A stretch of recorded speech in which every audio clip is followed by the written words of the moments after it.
Sir बहुत नुकसान Russia का हुआ है। TU-95, T-22 जैसे जो भारी भरकम बॉम्बर्स हैं उनको तबाह किया है आपने। 40-50 हजार या मान लें 1 लाख तक के भी ड्रोन्स हैं, उससे अब 17,000 मिलियन का जो नुकसान है वो रशिया को अगर पहुंचा रहे हैं तो रशिया के लिए ये सेटबैक जैसा है आलोक जी। और इस सेटबैक से उबरने की कोशिश रशिया करेगा और दुनिया के सामने कैसा एग्जाम्पल क्रिएट करने की कोशिश तो करेगा कि कोई उसे कमतर ना आके, और अपने ही देश में जो आत्मविश्वास की कमी आई होगी उसे भी तो दूर करना है ना पुतिन को, तो कुछ तो बड़ा कदम उठाना होगा। देखिए, इसको हमें समझना चाहिए कि पिछले जब से राष्ट्रपति ट्रंप आए हैं वो युद्ध विराम की बात कर रहे हैं और ट्रंप युद्ध विराम के लिए तैयार भी थे। और इस युद्ध विराम की जो शर्तें थी उसके अंतर्गत यूक्रेन का एक बड़ा हिस्सा रशिया के अंतर्गत ही रहता। अगर आप देखते लुहांस्क, डोनेट्स्क और इसके अलावा और दो जो ओब्लास्ट थे उनकी भी काफी बड़ी संख्या में भूमि जो थी रशिया के साथ रहनी थी। और इसी के लिए शुरू शुरू में जेलेंस्की ने इसका विरोध किया, पर बाद में वो भी आ गए। तो अब सवाल ये उठता है कि जब जमीन तो उनके पास आनी ही थी तो क्यों युद्ध चल रहा था। उसके पीछे एक कारण ये था कि यूक्रेन ने थोड़ी सी जमीन जो है रूस की कैप्चर कर रखी थी और रूस चाहता था कि युद्ध विराम से पहले उसकी पूरी भूमि उसके कब्जे में हो। और इसीलिए पिछले कुछ दिनों से रूस जो है बड़े हमले कर रहा था यूक्रेन में। अगर आप देखें, राष्ट्रपति ट्रंप का भी वक्तव्य आया था।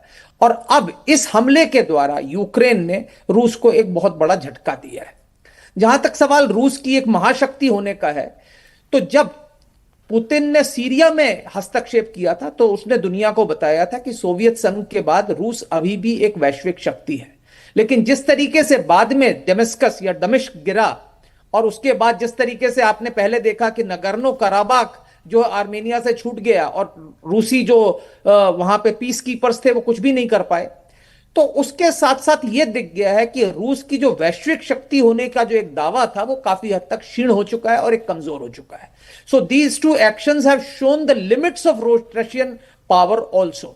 और अब इसके बाद पुतिन जरूर अवश्य कोई ऐसा कदम उठाएंगे जो उनकी अंदरूनी जो जनता है, क्योंकि ये किसके लिए उठाएंगे? अपनी जनता के लिए, उनको ये दिखाने के लिए कि हाँ मैं कुछ कदम उठा रहा हूं। तो कुछ ऐसा कदम उठाया जाएगा जो खूब आवाज करे, लोगों को दिखे।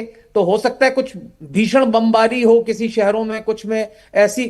लेकिन ये मैं नहीं मानता कि इन सब के बाद कोई परमाणविक खतरा है, क्योंकि अब रूस को भी ये लग रहा है कि इस तरीके की प्रतिक्रियावादी हमले जो है आगे भी हो सकते हैं। नहीं आलोक जी, जिस तरीके सर आप कह रहे हैं कि कुछ तो बड़ा होगा और कुछ तो करके पुतिन दिखाएंगे। अपनी जनता को भी सेटिस्फाई करना है, दुनिया को भी बताना है अपनी शक्ति के बारे में।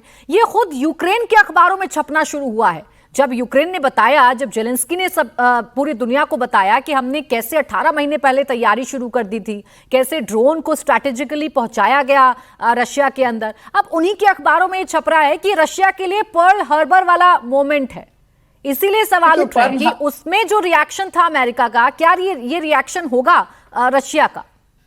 देखिए, पर्ल हार्बर का मूवमेंट जैसे रॉबिन जी ने बताया वो बिल्कुल सही बताया। पर्ल हार्बर बहुत बड़ा मूवमेंट था। उस समय तक रूस और जापान एक दूसरे के खिलाफ विरोध में नहीं थे। ये सरप्राइज जो उन्होंने अचीव किया था पर्ल हार्बर में, वो बहुत काबिले तारीफ था। इसमें भी सरप्राइज है क्योंकि मैं पिछले साल ही मॉस्को गया था। रूस वाले ये कभी भी नहीं सोच रहे थे कि इतनी दूर तक हमला हो सकता है। जैसे आपने देखा, एक हमला बिल्कुल मंगोलिया के उत्तर में हुआ है, तो इतनी डीप पेनिट्रेशन।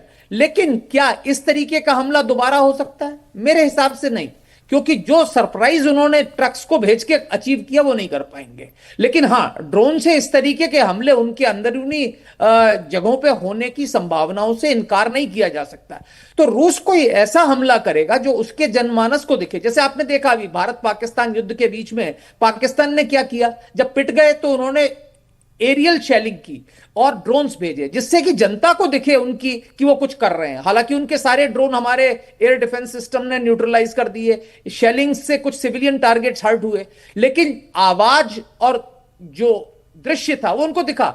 उनको आग भी दिखी और उनको आवाज भी हुई।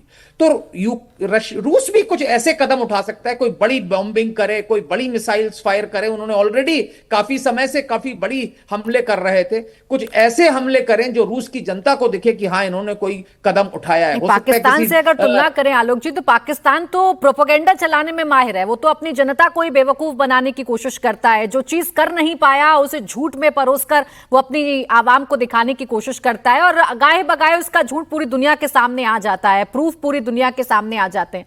लेकिन रशिया इससे अलग कोई कदम तो उठाएगा, उसे तो स्ट्रैटेजिकली वॉर करना है विकास जी।